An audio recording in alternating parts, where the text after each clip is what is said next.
Bonjour et bienvenue sur cette nouvelle vidéo de GR Motors. Donc aujourd'hui, allez, je vous emmène avec moi, on va aller faire un petit essai embarqué dans la Ferrari, la F355 sur lequel on a fait la distribution, enfin que Marcel a faite. Allez, sans plus attendre, allez on y va, trêve de blabla. Allez, c'est parti, on est à bord, la petite grille Ferrari, on met le contact.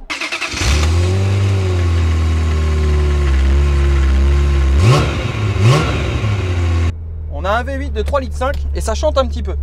Allez, on y va. On va essayer de vous faire profiter un petit peu. Donc là, c'est l'essai. Là, en fait, c'est l'essai final. Donc, en général, de toute façon, si vous avez vu la brève d'atelier, enfin, si vous ne l'avez pas vu, je vous invite à aller voir les deux dernières brèves d'atelier. Vous allez voir un petit peu l'intervention qui a été faite. Une très grosse intervention sur ces modèles-là quand on fait la révision, la grosse révision. Donc, c'est la dépose de l'ensemble complet groupe motopropulseur. Donc on descend tout, moteur, boîte, train arrière, demi-châssis. On pose tout au sol et du coup ça nous permet d'avoir un accès parfait au niveau de la distribution. Donc vous l'avez vu à travers les brèves d'atelier. Donc distribution, dépose des carters aussi, des demi-caches, des caches Arbracam sur lequel on a refait un vermiculage à la demande du client pour que ça reprenne l'aspect d'origine.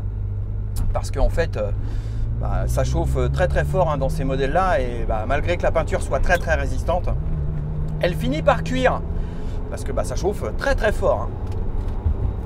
Et d'ailleurs, alors pourquoi sur les Ferrari faire la distribution tous les 4 ans? Pourquoi? Parce que la bonne raison est que le temps d'intervention à 4 ans, 40 000 km, alors tout simplement c'est pour un problème de chaleur. Parce que dans le compartiment moteur, il règne une telle température en fonctionnement qu'en fait, si vous voulez, les caoutchoucs de courroie s'altèrent beaucoup plus vite par rapport à la température. Le caoutchouc, il a tendance à cuire, à durcir, à craqueler. Et du coup, on a des risques plus importants de casse, plus rapprochés. Et puis, il y a aussi quelque chose de non négligeable, c'est qu'on a des contraintes au niveau des courroies de distribution qui sont bien plus fortes que sur un véhicule standard. Parce que déjà on prend plus de régime, le contour là on prend 8500 tours et puis ça y va sans problème. Donc voilà pour quelle raison on fait des entretiens sans aussi rapprocher. Donc là, alors qu'est-ce que je peux en dire de cette voiture? Les 355, j'en ai fait quelques-unes en distribution déjà. Alors là c'est pas moi qui l'ai fait, c'est Marcel, vous l'avez vu. Et ce qui est sûr c'est que elle est vraiment très très belle celle-ci. Elle est vraiment en très très bon état.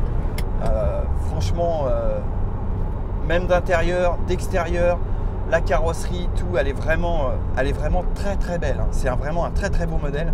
C'est ce que j'ai exprimé au client. Alors s'il me regarde le client, je lui fais un bonjour au passage. Donc vous avez un très beau modèle qui est en très bon état, qui a été très bien entretenu. Bon, hormis 2-3 petites choses, si vous avez vu la brève d'atelier où je parle de la distribution, mais malheureusement, comme je l'évoquais, dans toutes celles que j'ai pu faire, à chaque fois je retrouve des coups de crayon.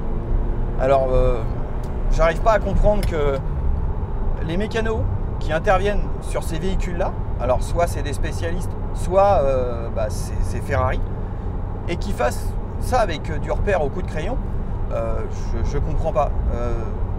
J'ai jamais compris pourquoi. Moi ça me paraît aberrant, sachant que quand on travaille quand même sur une mécanique comme ça qui est quand même exceptionnelle, ça fait, pour moi qui suis passionné, même pour mes gars qui sont passionnés dans l'atelier, c'est quand même quelque chose. Donc on a les manuels de réparation, on a les procédures, je sais pas, on respecte la mécanique, on respecte le constructeur et on fait ça comme il se doit, c'est-à-dire voilà, on vient mettre le comparateur, il faut que ça soit fait comme ça, c'est une mécanique de précision. Donc, mais je pense que voilà, comme toujours, c'est pour une question de temps, de facilité et puis que ça aille plus vite. Mais si c'est pour faire, c'est ce que je dis souvent à mes clients, si c'est pour vendre un prix, mais pas faire le boulot comme il se doit, ça n'a pas d'intérêt. Autant faire les choses comme il faut. Alors c'est un peu plus de temps, vous l'avez vu, pour faire une distribution au comparateur, c'est plus compliqué que de la faire juste avec des coups de crayon, parce que en fait, en gros, je vous explique, si on faisait au coup de crayon, on n'enlève même pas les caches Arbracam, on enlève les carters, on met des coups de crayon, on enlève les courants, on les remet, on retend, et puis ça y est, c'est fini. Alors effectivement, le temps d'intervention est beaucoup plus faible.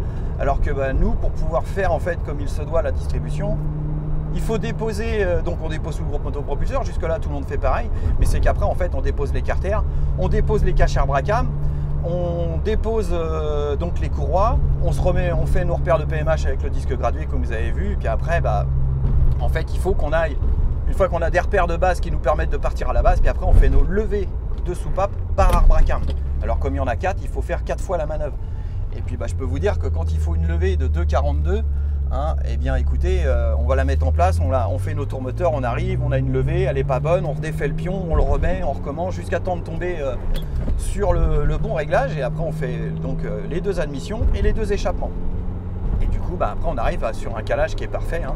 Comme je l'ai expliqué dans la brève d'atelier, ça nous permet de rattraper tous les jeux et puis d'avoir une auto qui fonctionne parfaitement, comme celle-ci là, elle fonctionne parfaitement bien. Et ça serait quand même dommage de faire la moitié du boulot et de gâcher ce beau V8. C'est quand même de la belle mécanique. Et puis bah là, vous voyez, là ce que c'est un V8 Ferrari qui prend des tours. Ça s'envole direct. Et là, je peux vous assurer que j'étais en 4e. J'étais en 4e. Donc, vous voyez, c'est pareil. Hein, c'est comme la GT2. Dès qu'on appuie, on prend des vitesses folles. Donc, il faut faire hyper gaffe à ce qu'on fait aussi. Mais tout ce que j'ai à dire en tout cas, et je vous le redis, c'est que c'est ce modèle, parce que j'en ai quand même vu, il est vraiment en très très bel état. Même l'intérieur et tout, c'est vraiment... elle est très très bien conservée, elle a 48 000 km d'origine. Bon, hormis ce que je vous disais, hein, les 2-3 petites choses en distribution, mais qui n'étaient pas conformes, on va dire, au constructeur. Hein. Mais par contre, tout l'entretien a été parfaitement suivi. Et d'ailleurs là, voilà. Là, ce qui est important, c'est que maintenant qu'on a bien réglé ces Arbracam, là, elles fonctionnent bien partout, à tous les régimes. Et ça, c'est voilà, c'est ce que je veux quand ça ressort de mon atelier. Voilà, ce que je veux, c'est que l'auto, que le client, quand il va la reprendre, vous voyez comme là,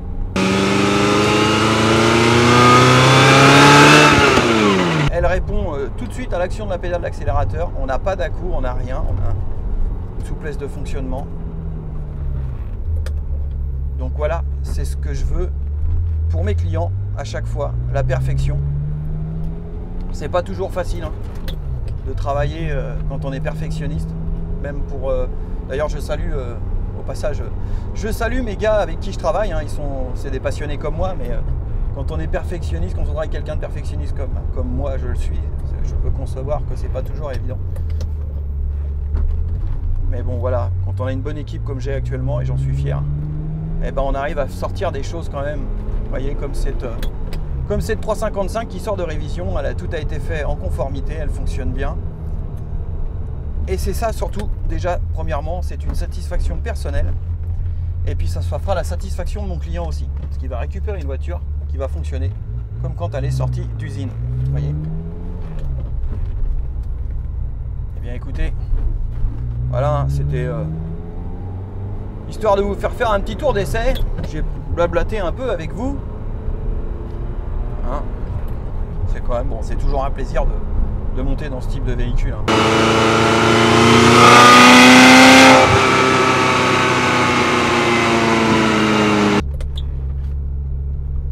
Alors ce que vous entendez là, c'est le tintement de la fameuse grille Ferrari, hein, parce que comme elle est en alu et puis que quand on change les rapports, on l'entend qui fait quick. Ça fait, enfin pas quick, mais le tintement. Ouais, je pense que le terme est plus approprié. Le tintement.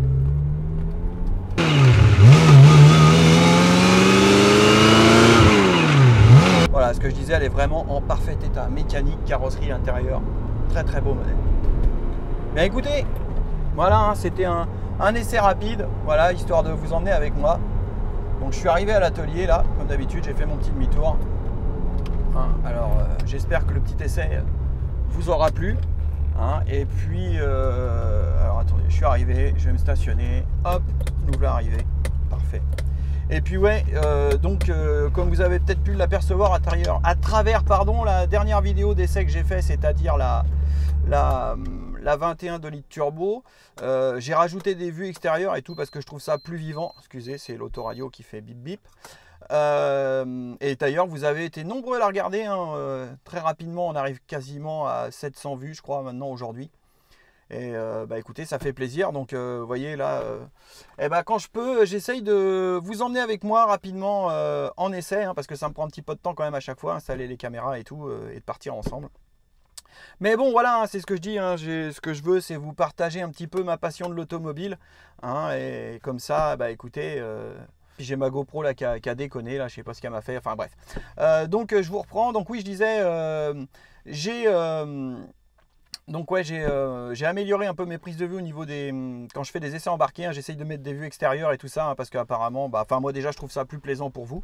Et puis bah écoutez, moi la dernière vidéo que j'ai fait sur la 21 litres turbo, ça a plu quand même, parce que vous avez été très rapidement 600 à l'avoir visionné. Hein, donc pour un début de chaîne comme la nôtre, c'est plutôt tip top super. Hein, écoutez, je vous en remercie et j'espère que ce petit essai avec moi embarqué de cette magnifique 355 vous aura plu. Donc bah écoutez, hein, comme d'habitude, un petit pouce bleu, ça fera plaisir. Hein, et surtout, n'hésitez pas, abonnez-vous, commentez et partagez. Je vous dis à bientôt. Tchuss!